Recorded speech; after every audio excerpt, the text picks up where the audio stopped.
Guys नमस्ते सबैजनालाई। आज चाहिँ यहाँ मेरो अर्डर थियो बाह्रको, अन्डाको, माछाको है। म चाहिँ यसरी बनाएर अर्डरहरू दिन पुऱ्याउन चाहन्छु। यहाँ आफैले सफा गरेर मजाले अदुवा लसुन पिसिसकेँ है। यो चाहिँ केलाएर मजाले एक रात भिजाएँ है। अनि मजाले पखालेँ ल, पखाल्नु पनि पर्छ। अनि पखालेर अब म यसलाई 12लाई पिसेर होइन 12को अर्डर कम्प्लिट गर्छु। हजुरलाई पनि चाहियो भने नि 12 माछा, अन्डा, छोइला छ आजको चाहिँ। त्यति अर्डर छ मेरो। म त्यति कम्प्लिट गरेर हजुरहरूलाई देखाउँछु है। नुन थोरै बेसार चाहिँ धेरै हाल्नु पर्दैन है। थोरै बेसार, अदुवा लसुन जिराको धुलो हालिसकेँ है। म यसलाई मजाले घोट्न गइरहेको छु है। मजाले घोटेर मजाले एकछिनमा मसला पस्योस् अनि मात्र बनाउँछु है मैले।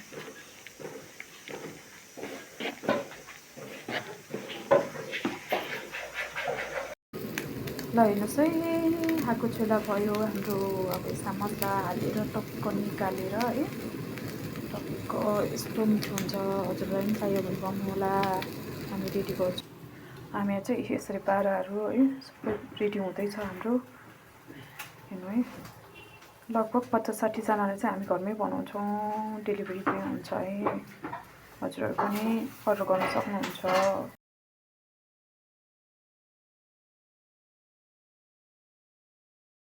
त्यो गोलबाट पनि पोलिसक्यौँ है हामीले। अब यहाँ मसला हाल्नु गइरहेको छौँ।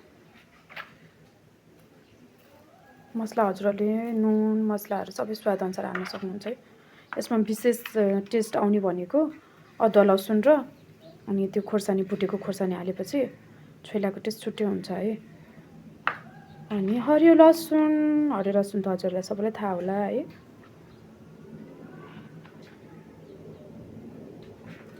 यो चाहिँ हाको छोइला है। मना छोइला भनेको चाहिँ उसिनेर बनाउने।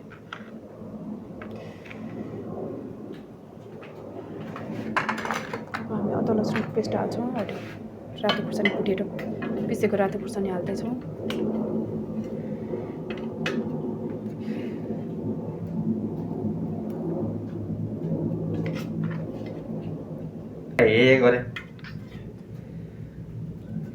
हाल्दैछौँ है हामीले। भुटेको खोर्सानी हो, खोर्सानी यो पिरो छ।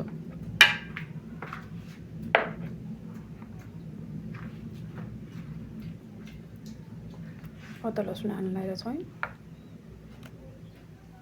लसुनको मात्रा भने अदुवाको मात्रा धेरै चाहिन्छ है छोइलालाई।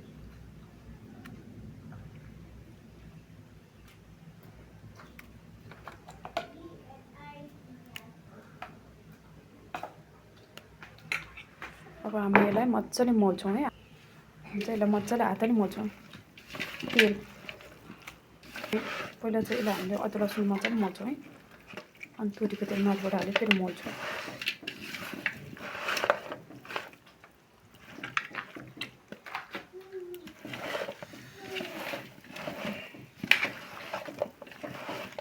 मोलिसक्यौँ है। अब यसमा चाहिँ हामीले तेल हाल्न लगाइरहेछौँ है। तोरीको तेल, भुटेको तोरीको तेल।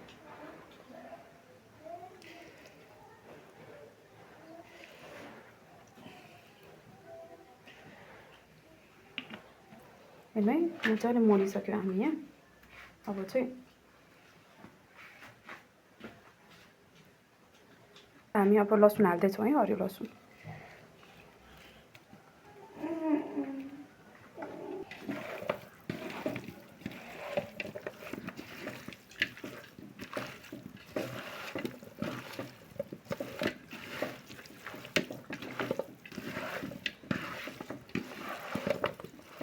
छोइला भने त अलिक पिरपिरी हुन्छ है, तर धेरै पिरो चाहिँ नगरिदिनु भन्ने अर्डर आएको थियो, त्यही भएर है। हाम्रो यहाँ 12 पनि रेडी भइसक्यो है। हेर्नु,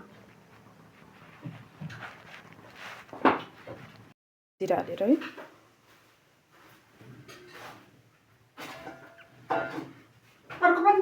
ग्याप गरेर अनि हजुरहरूलाई पठाउँछु। 12 चाहिँ पिसेर रेडी भयो है। यहाँ अन्डा पनि रेडी हुँदैछ है। अब यसलाई फ्राई गर्नु बाँकी छ। म चाहिँ अब यसमा मसला हाल्न गइरहेको छु। नुन, थोरै बेसार, अनि थोरै जिराको धुलो है। स्वादअनुसार अब हजुरहरूले हाल्न सक्नुहुन्छ। यसलाई चाहिँ मजाले अदुवा लसुन बढी हाल्नुपर्छ कि चाहिँ अदुवा लसुन मजाले हाल्नुपर्छ। यसरी पिसिरहेको छु। अनि मजाले यो तोरीको तेलमा पकाउनुपर्छ। 12 चाहिँ एकदम मिठो हुन्छ। हजुरहरूलाई अर्डर चाहियो भने पनि भन्नु होला है साथीहरू।